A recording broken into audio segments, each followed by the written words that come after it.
Ya, selamat malam. Berjumpa kembali bersama saya Sandro Jabrik Wong Ganteng Sakdonya. Mohon untuk tidak menyebutkan nama dan identitas dalam percakapan ini karena percakapan ini saya naikkan dalam konten YouTube. Gimana, Mbak? Oh, oke.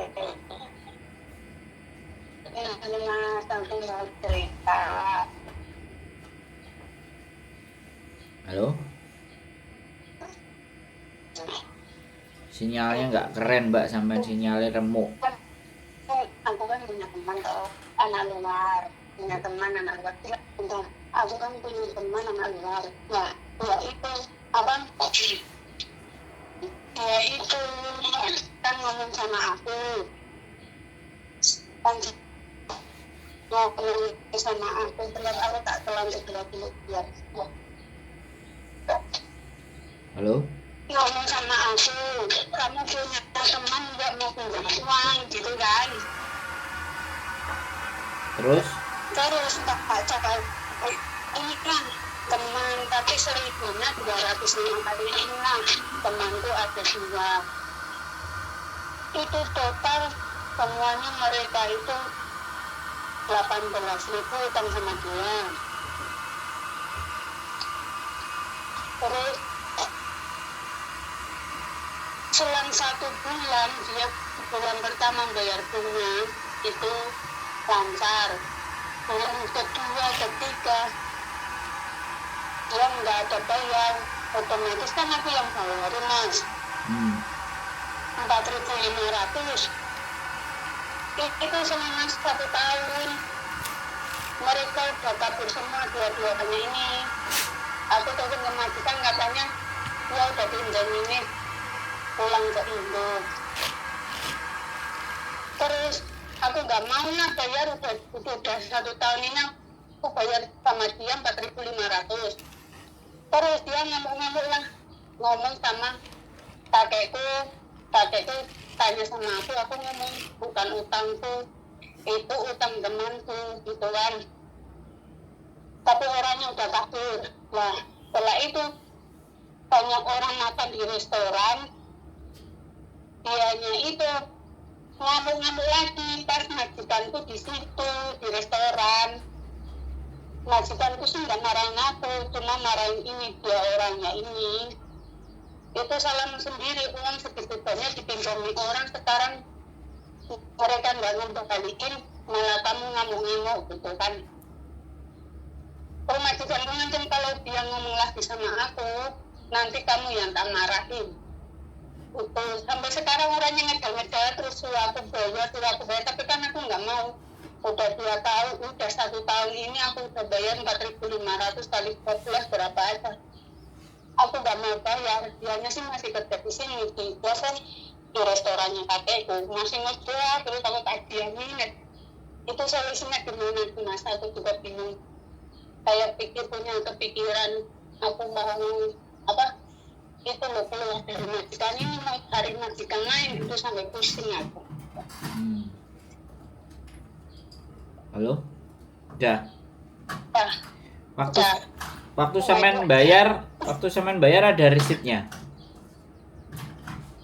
enggak, dia juga minjem ke temanku itu, dia juga nggak pakai ganti paspor.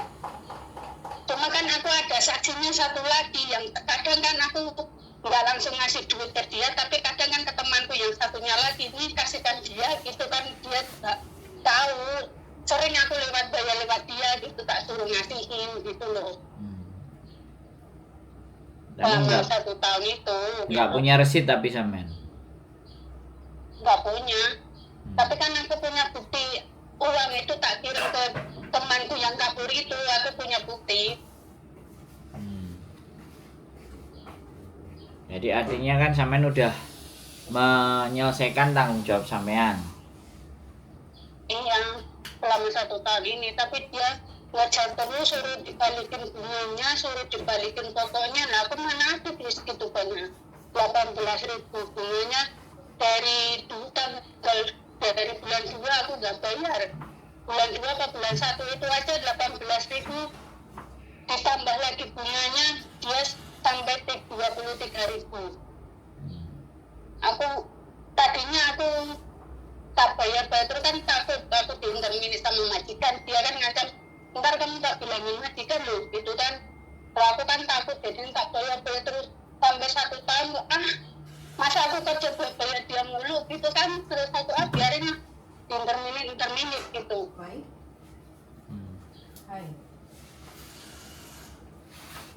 Terus solusinya gimana nih Mas? Sampean sama majikan baik nggak? Yang jelas baik, dia tahu aku pokoknya yang punya uang itu kan ngomong sama kakekku tanya sama aku, tuh aku ngomong itu bukan uangku, itu bukan aku yang pinjem. Kalau aku yang pinjem pasti aku kembaliin, uang itu bukan aku yang pinjem. Udah bayar 4.500 kali 1 tahun itu berapa kayak gitu kan. Aku dia bilang ya udah nggak usah bayar gitu, biarin aja ntar kalau dia ngapa-ngapain ngomong sama aku gitu kan. Terus dalam waktu itu tuh dia pokoknya anaknya itu udah pokoknya jerampang wis ngerawat wis apa wis maki-maki wis apa wae tak pelem kabeh aku tapi meneng ae tak bales apa. Ya wis. Ya kalau sampean sama majikan baik ya ngapain pergi? Ya udah situ aja nggak apa-apa. Maksudnya aku mikir aku nggak mau mengganggu itu loh majikan gitu kan, mereka juga Nah kan majikan gara-gara aku kan sakit. Sampean dengerin aku, sampean nanya solusi apa sampean mau ngasih solusi buat saya atau nyeritani saya? Nanya solusi dari tadi ditanyain dikit aja jawabnya panjang kali lebar. Berarti kan sampean mau dongengin saya. Jadi kalau majikan nggak ada masalah ya ngapain sampean pusing? Kalau sampean nggak ganggu, majikan nggak terganggu. Sampean kerja baik-baik. Dia anak OS ya. Anak OS cari kerja. Kalau dia anak OS cari kerja, terus akadnya harusnya sama temennya nagih sama sampean. Kalau nggak bener ya laporin aja pas dia kerja kan beres. Sampean punya KTP. Sampean bawa polisi ke tempatnya dia juga kelar hidupnya. Tapi kan sampean nggak mau kan mateni rezekine orang. Nah kalau nggak mau ya sampean diem aja udah. Nggak usah digubris. Moilik apa namanya? Saya legoi kan gitu, saya legoi nggak usah diperhatiin, udah majikan baik kok ya sudah, kecuali majikan ikut resek terpengaruh sama temennya sampean yang OS, nah baru sampean ambil tindakan. Nek majikannya baik sama sampean, percaya sama sampean ya sudah pertahanin, biarin dia mau keluar model apa ya terserah. Halo? Iya, saya dengerin. Kalau perlu ya kasih tahu yang Indonesia, ya kan, kasih tahu. Bisa jadi kalau dia nggak nguber yang Indonesia kan bisa jadi mereka sama-sama pingin menipu sampean. Mereka kong kali kong kan kita nggak tahu. Jadi sekarang itu yang jadi bahaya ya kita ngutangin, ya kita mau ngutangin, kita jebak gitu loh. Bisa jadi uangnya dia itu nggak dikasih ke temennya sampean terus kabur pulang, nggak jadi, bukan begitu. Mungkin kebetulan mbak yang satunya udah mau kabur, ayo kita kerjain mbak ini, sampean lah yang jadi dikerjain. Duitnya dikasihkan ke temennya sampean tadi, ya kan? Temennya sampean ngasih ke yang utang. Habis itu temennya sampean dengerin saya ngomong. Sekarang dengerin saya ngomong dulu. Saya tak ngomong dulu sampai sampean selesai baru sampean ngomong. Kalau sampean mau ngomong aja nggak minta solusi itu namanya. Sampean mau nyeramain sampean atas utangnya sampean, paham nggak? Ya kan kita cari motifnya kenapa yang satunya itu kabur. Terus kenapa yang satunya kok nguber sampean? Itu kan sesuatu yang kalau yang satunya kabur diuber yang ada. Lebih kan kita nggak ngerti yang kabur itu kong kali kong nggak sama yang utangi.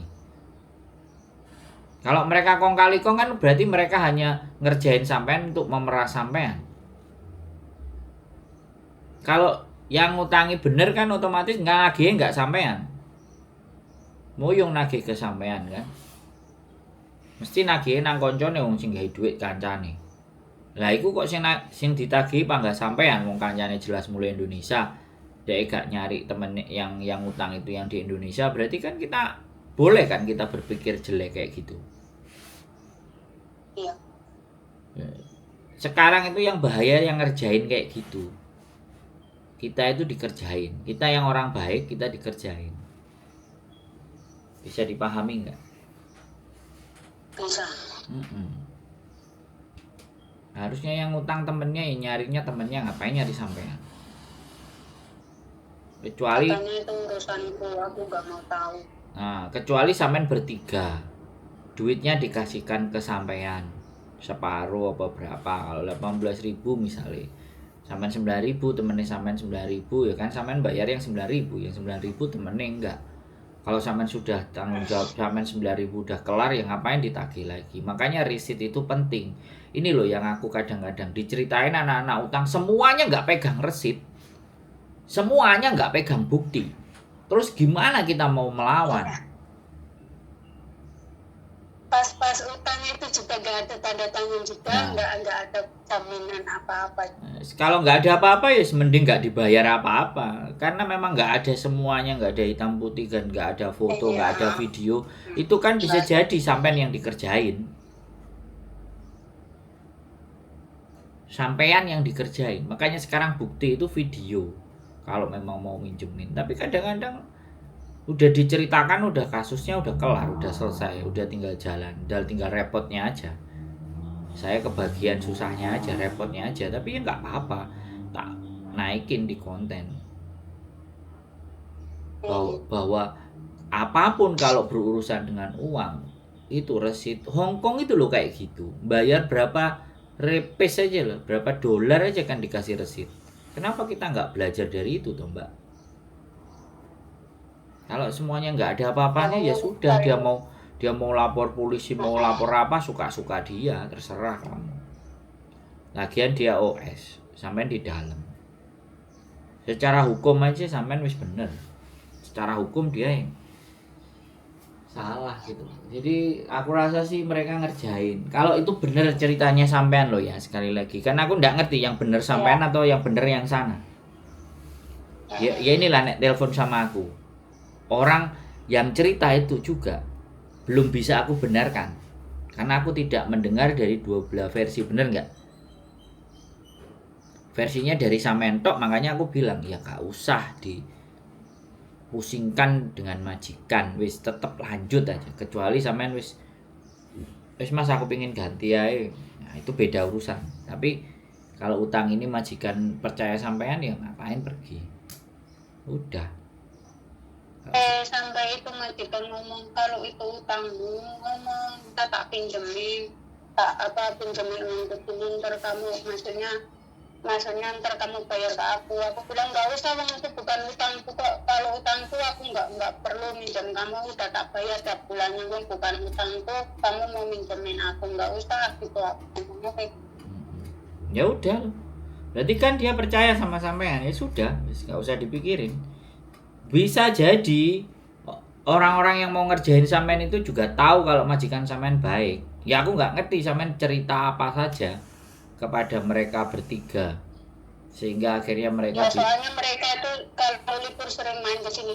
Nah, kan kalau apalagi sering main ke situ, berarti kan mereka bersekongkol untuk ngerjain sampean. Itu loh teganya di Hongkong itu. Itu yang aku mikir. Orang itu sebegitunya gitu mau ngerjain temennya. Makanya kenapa saya menghimbau siapapun kalian jangan pernah bicara kalau majikan kalian baik, majikan kalian ngutangin duit, majikan kalian memberikan gaji dan bonus yang lebih buat kalian, itu tolong disimpan, tidak perlu dikowar-kowarkan. Kalau udah kayak gini dikerjain, jatuhnya kan sampean sendiri semua yang susah, teman-teman semuanya. Gak perlu ngomongin majikan kita baik, gak perlu ngomongin duit kita, gak perlu ngomongin gaji kita. Begitulah jadi kotornya kalau kita punya teman. Padahal itu teman main ke rumah ya kan. main ke tempat sampean kan? Enggak ke restoran. Nah, malah petaka malah jadinya. Orang baik itu di sini ini malah diinjek-injek.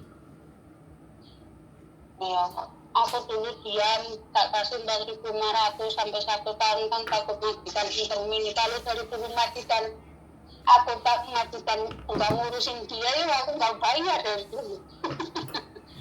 Ya sudah, wis nggak usah sampean ulangi lagi informasinya bolak-balik sampean ceritain ke saya, wis gak perlu. Udah, sekarang intinya majikan baik, enough, cukup, sampean gaji dapat, sudah simpen baik-baik semuanya. Sampai majikan udah nggak mau sama sampean atau sampean sudah capek mau pulang gak balik ya sudah. Dan sekali lagi, berteman sekarang lebih hati-hati. Besti jadinya bestai namanya. Ya, wis nggak usah sibuk dipusingkan, kerja terus baik sama majikan, pelayanan ke majikan yang jauh lebih sip biar gajinya mundak, tapi diem aja. Jangan ceritakan ke orang lain kalau gaji sampean di atas standar atau lebih banyak. Ceritanya sama saya aja. Jaluke cuman wedang kopi karo gedang goreng, itu pun gak ngentekno $100. Oke? Oke, Mas. Wes, Makasih. sudah dapat pencerahan, sudah dapat clue-nya atau masih bingung? Berarti ini untuk dia yang nggak maksudnya saya nggak usah ngurusin dia yang dia mau apa ya udah pikir dari nanti. Iya, saya legoy. Kalau orang Hongkong bilang, mau legoy.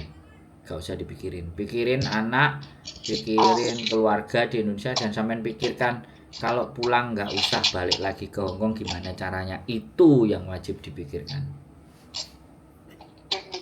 Oke? Oke, terima kasih Mas. Sehat selalu buat sampean, tetap semangat. Sampai juga sehat selalu semangat. Amin. Terima kasih. Yuk, matur sembah nuwun. Bye. Waalaikumsalam warahmatullahi wabarakatuh.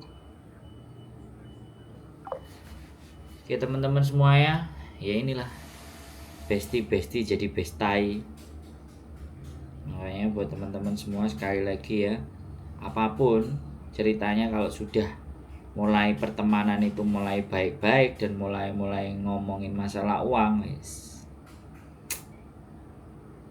hati-hati. Jadi besti akan menjadi bestai nanti lama-lama. Bahkan ngerjain kita pun sanggup. Jadi pusing teman-teman ya. Gitu aja sih dari saya. Tetap semangat, tetap berjuang, jangan menyerah, tabah sampai akhir. Keep stay tune my YouTube channel and see you next video. Bye bye.